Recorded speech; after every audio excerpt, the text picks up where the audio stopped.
Welcome to another episode of Peers Over Beers, your favorite digital and social evangelist podcast, with your industry veteran hosts, Chris Detzel. This podcast starts now. Hello, everyone. Welcome to another Peers Over Beers. I'm Chris Detzel, and I have three special guests today, and I'm going to let them say their names. So why don't we start with Jeff?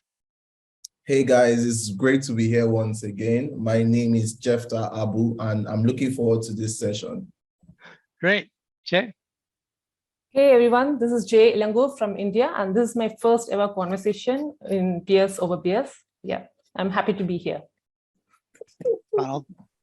Hey everybody, this is Ronald Williams. I'm based in Atlanta, Georgia. Also my first Peers Over Beers, so looking forward to the conversation.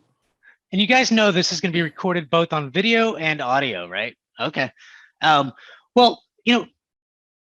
I talked to Jeff several months ago about some big project that he was kind of working on, and some things that he mentioned to me was, hey, look, there's way more communities going on, one in the Black community and also just in the outside of the US, there's lots of great communities going on. And there was some big project that you guys are working on that he told me a little bit about, but he didn't go in depth. And, some stuff really happened over the last several months that you guys, I know, wanted to get on Peers Over Beers. And I wanted to kind of listen to more of what you guys are working on, what you're doing, some of the goals and those kinds of things. So I'm really excited that you guys are here. And I don't know who wants to kick it off. Maybe it's Jeff, and then we kind of go around the room, if you will, the virtual room, and we talk a little bit about the project and things like that. And by the way, it's all things community, right? So let's get this going.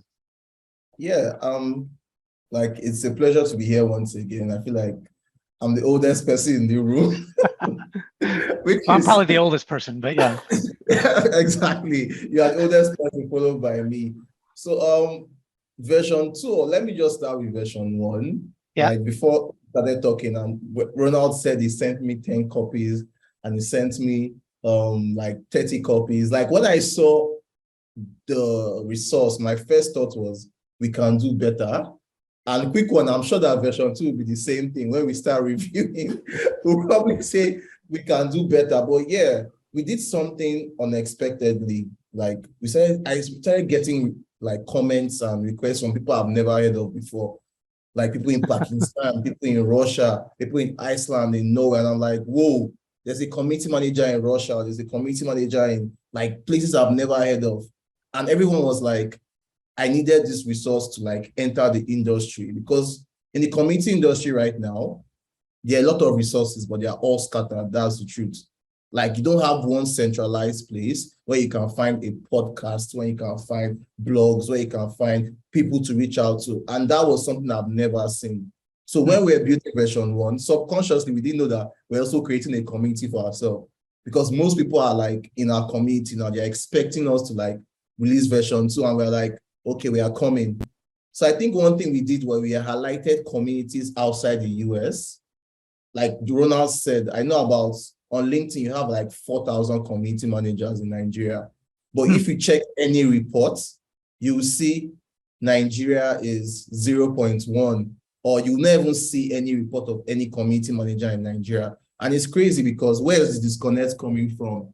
You have so many community managers in Nigeria, but they are not offered global positions. So I think that's something we are subconsciously trying to do, give a voice to community managers in underrepresented countries. And the team is amazing. I'm in Nigeria, Jay is in India, Ronald is in America, and everything we have done is virtually. We have never met in person, but that passion to amplify underrepresented voices is sort of connecting us together. And here we are. By the way, the beauty of technology. Exactly, the beauty of technology. And here we are talking about a book that we just collaborated on, and we are still building and building as well. So it's funny you say that, because it just reminds me of, it probably doesn't matter what country you're in, but in these cases, when you have folks like CMX and things like that, they do a great job of, putting out reports and things. But, oftentimes, you don't see what's outside of what's in your face. You just see, hey, there's all this stuff going on in the US and we just don't hear a lot of stuff going on. Well, it's because, CMX is a US company and we do focus a lot on the US. Not to say that, they don't care about outside of that, but we're all kind of biased to where we live and really focused, right? And so I love how, this team right here kind of did some additional research and found, like you said, in Nigeria, lots of different communities that, 4,000, that just sounds like a lot, So, and so version 1, there's, you mentioned that there's some interest, and they couldn't wait to get out to version 2. I don't know who wants to talk about this, but help me understand, like, one is, I'm thinking about, how did you get this groundswell of people just interested? You just start reaching out to people, and then all of a sudden, all these, and then 2, I'm curious, when you say communities can be different things to different people. So you have online communities, you have, people meeting together, about, different kind of things, it could be a running community, it could be all, can you be specific? It could be a B2B community, a B2C community. It could be, just I have a running group, a community of runners, here in the Dallas-Fort Worth area. And I have almost 4,000 people in my community, right? That are on this online Facebook group. And, we don't get together, we just do online, but there's another community that's DDR community, that's Dallas Dirt Runners. They do get together for events. They also, it's a Facebook group, and things like that. So one is, it would be really cool to understand what types of communities are you talking about?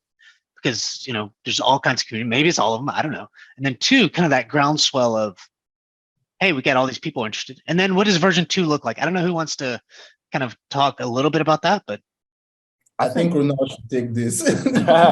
Yeah, I was gonna say, so in regards of like building up that momentum, I think the first time that we identified some sort of like social proof to what we wanted to do was when we announced that we were going to do this book. And at this stage, as I told you before, like we had that 10-page PDF of like resources that we put together, but the amount of folks that were like commenting on the post, like me and Jeff are talking back and forth, like, hey, have you ever received this type of traction on like anything you posted on LinkedIn? He's like, I've never seen this before. Like I think like up to like 40 to 50 plus comments from people, 100 to 150 likes and celebrations on the post. And at that point, we were just kind of like, okay, we feel the pressure now. Like people are obviously looking forward to this type of resource. How can we leverage it and maximize it? And I think that was one of the things that helped us keep accountability as we created this project. The other part that helped build that momentum was the amount of folks that we asked to contribute to the project. So it gave a lot of folks just ownership of it. When we had that second revision process, we asked literally, most of our community network, hey, can you come give us some revisions? Can you give us some feedback? So that way, when we released the book, they mentioned their contribution within the comments, or they would share it, letting people know like, hey, I helped out with this. And that was really like the word of mouth process that we were able to leverage in the promotional part. Because I mean, we didn't have any marketing budget or anything like that. So, getting to the, 500 downloads that we were able to get on version 1 was literally just folks that contributed, helped out to the book, and then also just wanted to support this new community resource we wanted to bring to fruition. So there's a huge groundswell of like just community managers interested, downloading, commenting somewhere. I guess you guys put it on LinkedIn or somewhere so that they can, by the way, what's the book called? The Community Builder's Guide. Cool. And version 1, you had a lot of downloads, 500, you said, and then version 2 is out. Version 2 is actually going to be out end of July. Oh, okay. See, that's really cool. I kind of wonder how many people will be downloading that. That'll be maybe in August or so. You guys come back. Oh yeah, definitely. Yeah. We're expecting to do a lot of traction for this one. We've personally just like invested a lot more resources into this. Okay. Like we brought in like a designer for this one to give like that better aesthetic for folks that are experiencing the book, and also bringing in some research assistants to help us like dive deeper into the content and concepts that we discussed in version 1. So like we're super excited for this version and just to get that feedback from folks. Yeah, I like to add one thing. Go ahead, Jay.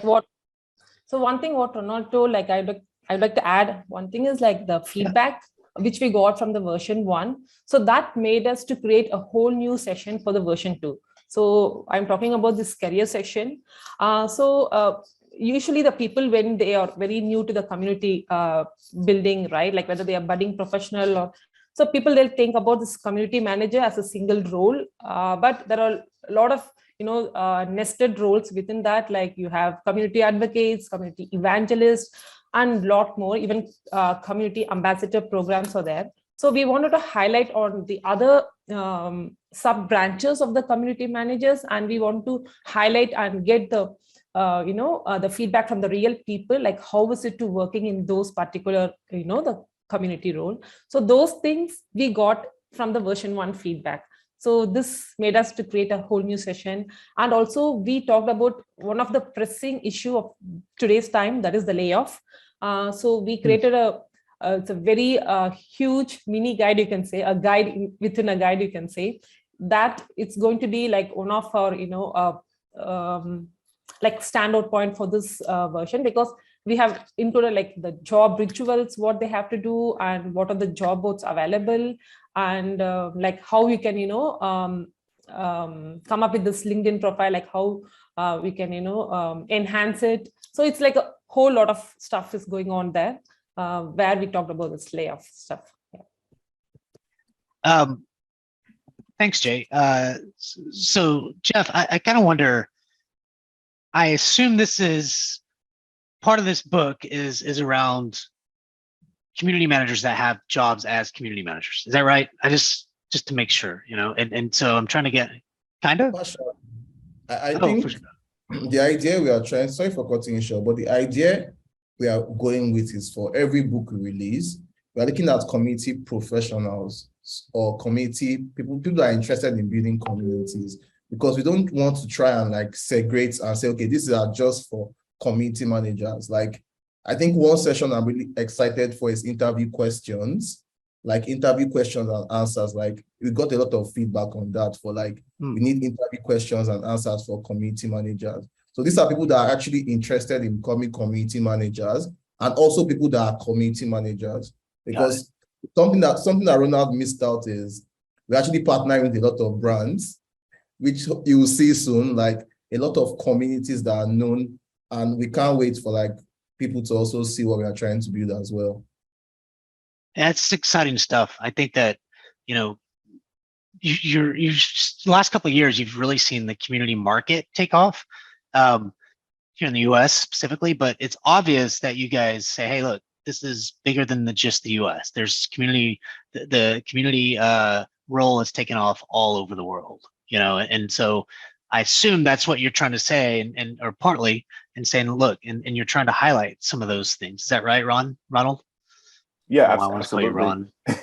It's all good. And I think to add to that, it's really just the importance of the visibility and reputation of community, because that also defines like the conversations we have. Like if all is American based or Asia based or Nigeria based community, you're kind of missing the grand scale of like how communities globally impacting the world, So I think that representation and diversity was like the initiative that really sparked our interest in this project. And now at this point, we're just trying to scale the amount of visibility we're able to offer folks. And also the other organizations that are doing great work, but may not have, the marketing budget to reach all these areas, or the YouTube channel to post all the work that they're doing.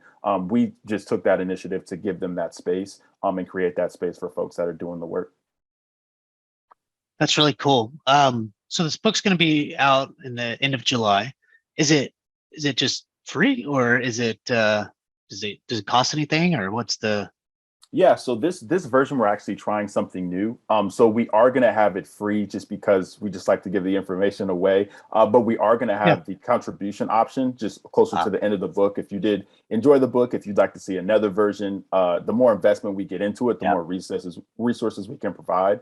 So that's just kind of the model we're going to be using for this book. And then for V3, we have a lot planned. So if those contributions go well, we're going to be pretty excited. How do you guys do your day jobs and then just this book? I mean, it seems like a lot of work. Yeah, we're actually in Slack right now. Like, so we're meeting on Sunday, right? Because like we have like this honorary Sunday meeting. Like before we release the book, we always like meet on a Sunday. But but yeah, it's just been a lot of planning, a lot of communication, like I think for Jay right now, it's probably evening. I'm like waking up to drink coffee. So like, just as much planning as we can do. And then also just like the self-care portion of it, like if you can't make it to the Slack message, no problem. Just get to it when you can. And just, be respectful of each other's boundaries and time. And I think that's what's been, helping us have the day jobs and also being able to leverage these projects as well.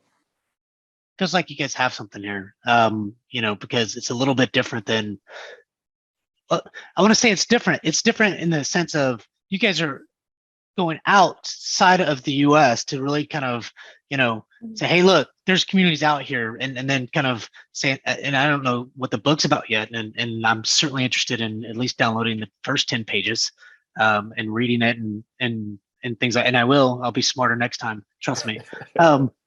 But it's different in the sense of you're going outside of the US and you're really kind of evangelizing those kind of communities and things like that. Because I would say that just from over the last couple of years, like in India, you're seeing the community management role take off. Israel, I've seen kind of the community management thing take off. Now, Nigeria, I mean, that's awesome that it's been taken off. I mean, if you have 4,000 people or whatever, so obviously it's not just new. It can't be new. And so some of these places I'm just hearing about. So that's, bringing a focus to that is intriguing to me. And it's something that I did wonder for the longest time. I was like, are we just doing this in the US? Like, I don't really, when I talk to people on Peers Over Beers, most of these people are from US, and in general, we might hire somebody outside of the US because like I run a global community, right? And so there's people in Europe, there's people in different parts of the country that are part of the community that I've built, for a job. But I don't necessarily I haven't hired anybody outside of the US, but people do. But to actually start a community there in some other area besides the US and then kind of manage it from that, you don't hear a lot of, or you don't necessarily hear it here in the US. That makes sense. What did I miss? I'm sure I missed a lot. We got a lot of time left, so. I think one of the questions you spoke about was like what community means to us. Yeah. And I think for me it comes down to the gathering of like a group of people, and that could be online or physical, but with a common initiative or interest in mind, meaning like whatever we're going to accomplish while we're in this group, it's something that we're all striving towards or have aspirations to be a part of. So I kind of just wanted to touch on that before it slipped my mind. Yeah, I appreciate that. Ronald, tell me, do you run a community today? Okay. So I actually work for an organization called Cypress.io. We do like web development framework testing. And I work with the ambassador program specifically. So awesome. I'm building within the community that we have in Discord, but then also managing the members and our advocates within the ambassador program. Great. And Jay, I know you, but I don't know that everybody knows kind of where you work and what you do. Yeah. So I work for a SaaS-based platform. So it's called KissFlow. And right now I'm into this brand marketing. So we are like starting off a small community in LinkedIn group. So that is specific to different domain, like we are focusing on the digital transformation. So that is what we are just doing it right now. And when you asked about this, how do you manage a full-time job with this community builders, right? I became a night owl, literally. Well, I feel like most people in India that work for I don't know if your company is US based, but or your customers are US based or whatever, unfortunately people in India and other parts of the country are up late at night. I mean, I work with a lot of folks in India, and they're up till 9, 10 o'clock doing stuff. And I'm like, geez, I mean, they're up at 7, 8, 9, 10 in the morning doing stuff. And then they have to kind of, which I feel for you, trust me. Yeah, we kind of like shifted, all this biological routine, everything. Jeff. Yeah, I mean, we've spoke before, but Yeah, so basically what I'm doing now is I'm consulting for a company in New York called Meristars Technology. So Meristars Technology is a fintech company that is expanding to Africa. So I'm in charge of like the whole of Africa, in quotes, like trying to expand inside. So basically what Merisas does is it has an app that it simulates how you can trade with stock, how you can like invest in crypto, but without ever spending money. So it's just a simulation app. Like that's what it does in a nutshell.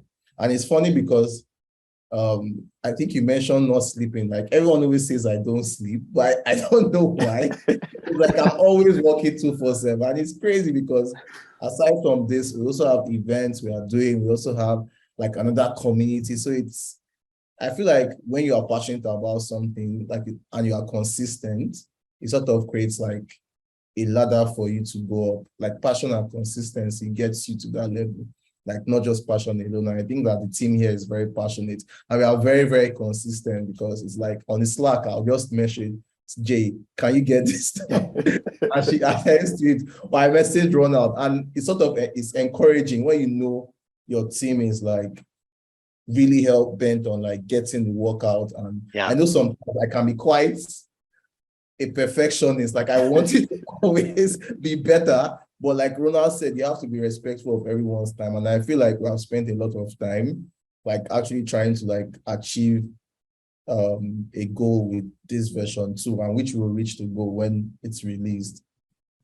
I feel like there's always a perfectionist in a group of people, you know, and that although it can be nerve-wracking whenever when you have to deal with the person, whether that's you or not, I don't know, but I believe that, you know, something golden probably comes out of it once it's done. You know, you do have to let go, Jeff, at some point and just say, okay.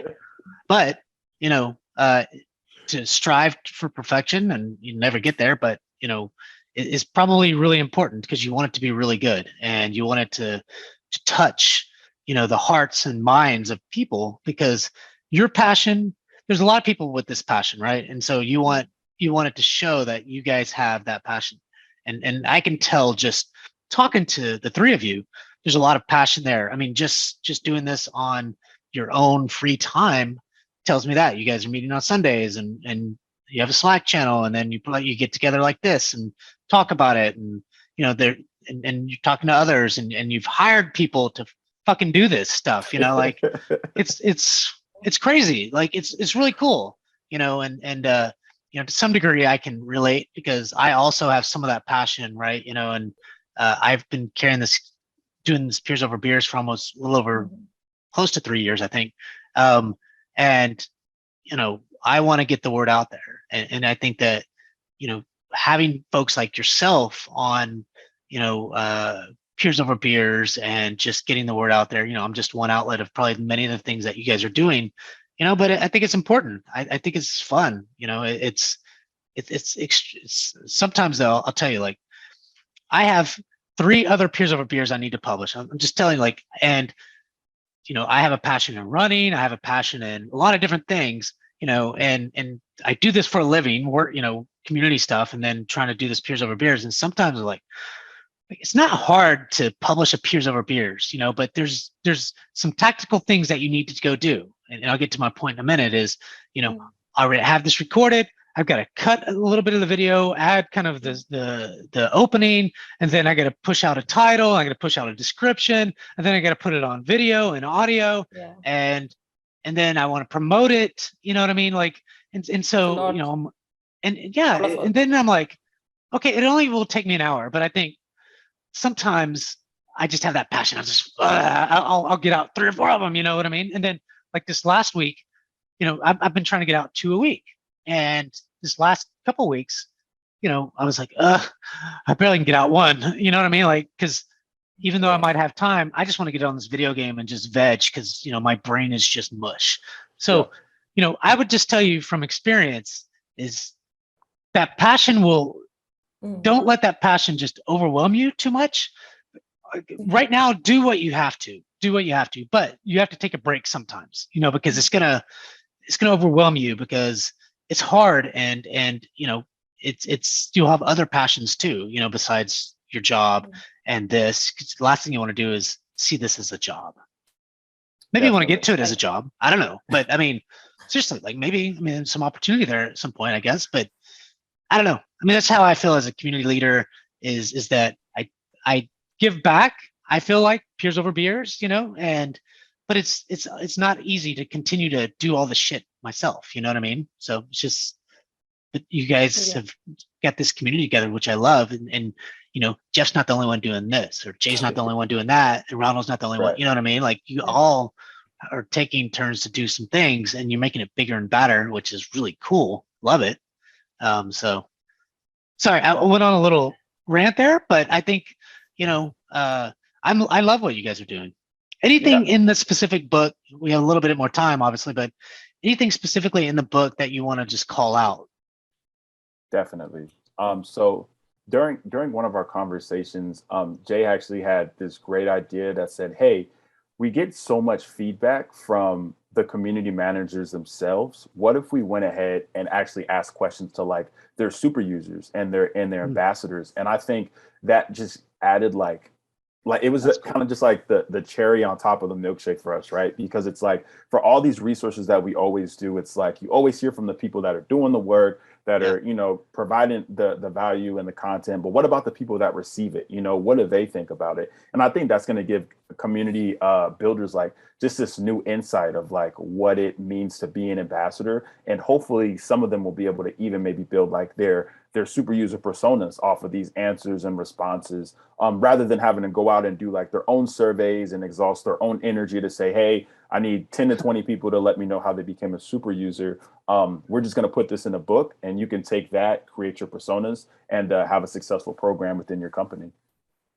Yeah, actually, I want to add that like Rebecca, so all this credit goes to her from Uncommon. So she was the one first, she came up with this idea. Like she told, so instead of me talking about my community, I want my super users to come on Spotlight and you can approach them. So she was like really like, she came down with us, like she spent a lot of time, and she also like showed like some from Asana tool and so many, right? There's a super users community, and they are also like ready to contribute. So like, yeah, that was a great support we got from Rebecca. Yeah. That's pretty cool. Wow. Jeff, anything?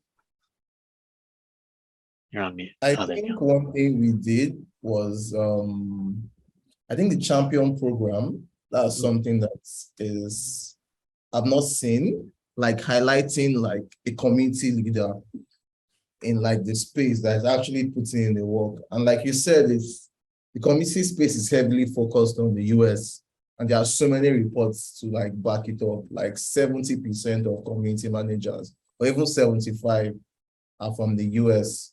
So maybe the other 25 are from other countries. And Nigeria is not even on the 25, which is very, very sneaky, which I called out. Like once someone released their reports, and they did 70% of community managers in the US and 30% from Canada, from Mexico, from India. And I was like, hey, where is Nigeria on this list? And apparently Nigeria was classified under others with 64 other countries. And reports like this sort of like, to be transparent, they help people that, they don't help people in Nigeria, they don't help people in like third world countries or underrepresented countries, or like countries that are not in the US. Because if a hiring manager or a company sees this report, they're like, okay, let's hire from the US. And we have so many community managers in Nigeria. I said 4,000 on LinkedIn, but there are probably more, because I get so many messages from community managers in Nigeria, like so many, like, hey, I want to learn, like I've been applying for a job. So I think that champion program is something that I love to see, like highlighting people that are actually making a difference in their community. And you mentioned that which sort of communities are we, like when you say online community, what are we focusing on that in terms of highlight? So we're highlighting community managers in different countries that have actually created a community for community managers. I know that's a tongue twister, but it's like a community for community managers in Africa, we are highlighting it. A community for community managers in India, we're highlighting it. So that's something we're also trying to like do. I think someone recently started a community for community managers in Ukraine, which was really awesome. Like in terms of what's happening with the Russia war as well. So I think that's something we're trying to achieve as well, like highlighting communities for community managers in different countries. Yeah, that's really cool. And you see a lot of that. The beauty about community managers is that we love to share. So, and give back and things like that. And I think that's really great, and that's, as you kind of tap into that, you're tapping that into the world, right? Like, we know that that's true. What I just said about community managers love to talk to other community managers. We know that's true in the US. We also know it's true in India, or at least I do. But I think it's true everywhere, right? And I mean, we're just people. It doesn't matter where you're from. And because we're so used to trying to get people to speak and talk about things and do things, the one thing that I know is true is that, for example, I want to talk about content strategy or engagement strategy and things like that. A lot of people in my company, most people in my company don't understand that piece, right? So how do I have to get help? Well, I have to get help to talk to people like you, right? Like, and so that's what I do. That's why I have Peers Over Beers. Is there's a lot of reasons. One, selfishly, is because I need to learn, what others are doing. I know what I'm doing, but is it right? Is it wrong? Or there's a lot of different ways to do it. And so I think community managers from all over the world want to do that, because a lot of times they're in that role by themselves, right? And I'm not saying there's not other roles in the world that they're not by themselves, but we're talking about community managers, right? That's what we are. So that's why we talk about it, because that's what we do. And I think it's so interesting. And I still think that the community management role is growing. And I'd be interested kind of in your research, I'll definitely read the book, but is it the same? So as you kind of look at community building, like when you look at B2C and B2B communities here in the US specifically, you're starting to see, head of community, VP of community, then director, or, content specialist or engagement specialist, or, people doing different user group type events or events. And you're seeing that whole kind of, what do you call it? Just, the role all the way from VP down, and then you're starting to see teams. And so it's becoming a bigger role within organizations, rather than just a single role. Now, I'm not saying it's not just a single role, in some organizations, a lot of organizations, but over the last few years, you've seen that kind of grow slowly but surely. And you see it a lot here in the US for sure. I'm not sure I see that yet. Now, maybe your research is different, but I don't see that yet, which is interesting, outside of the US per se. I don't know if that's true, but feels like it is. I think it's somewhat true. Yeah.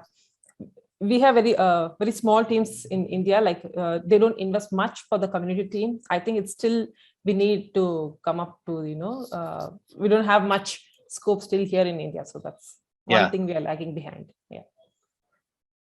Jephtah, I kind of wonder, like, is that true, or is that not true? What's, from what you've seen? I'm getting off a little bit, but I'm just curious.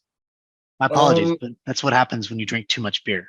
Yeah. It's gotta stay true to the brand. I just get all over the place.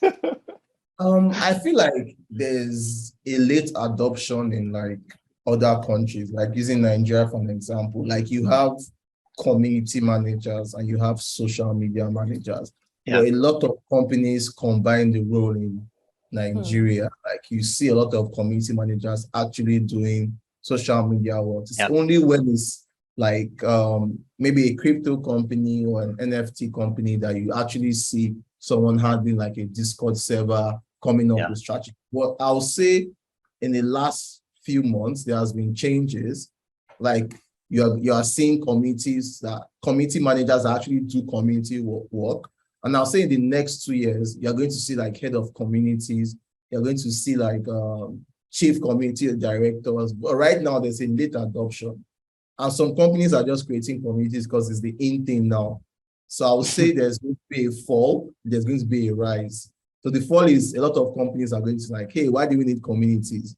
But the rise is they're going to see that it's important and more roles will come up there. Everyone says the new thing is now being community-led. But there are less than 5 companies that are community-led, because being community-led is like you are giving your community the ownership of your product. Like, hey, what should we do next? And most companies don't do that.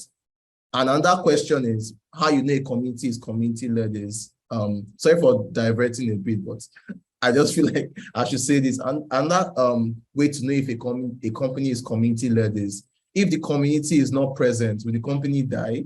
Using an example, comes up, the community is community club, and it relies heavily on the community. Yeah. So if the community is out of there, like the business model will be affected.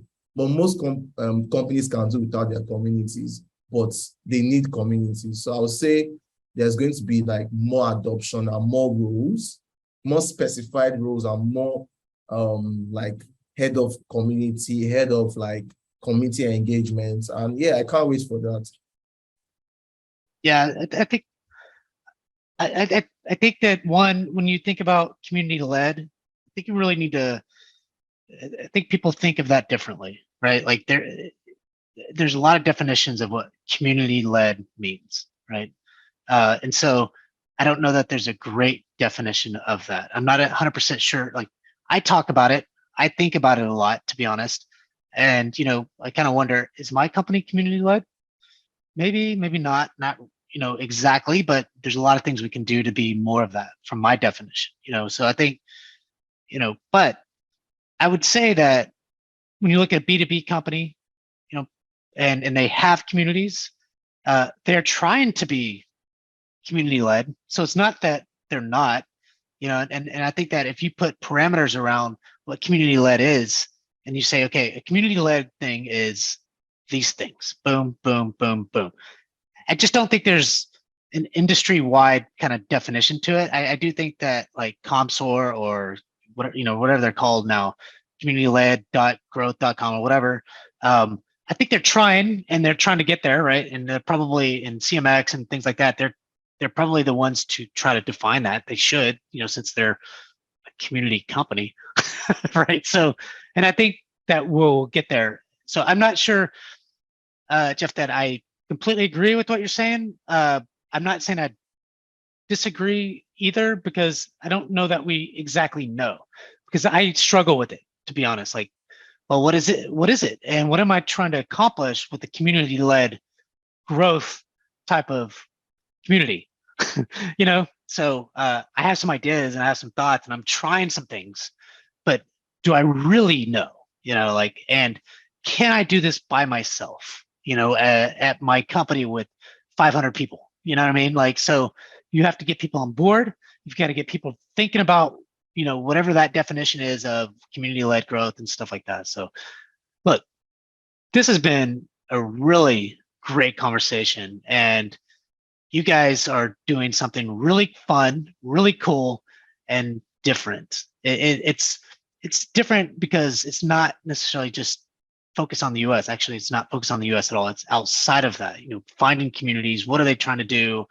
And if I'm wrong, you tell me, but and that hey, communities exist outside of the US, and let's get the word out. Let's talk about it more and get these people out there, because I'd love to talk to more people like you guys, that are outside of the US. As a matter of fact, I talked to somebody, where's she from? A company called Mind Valley a couple of times.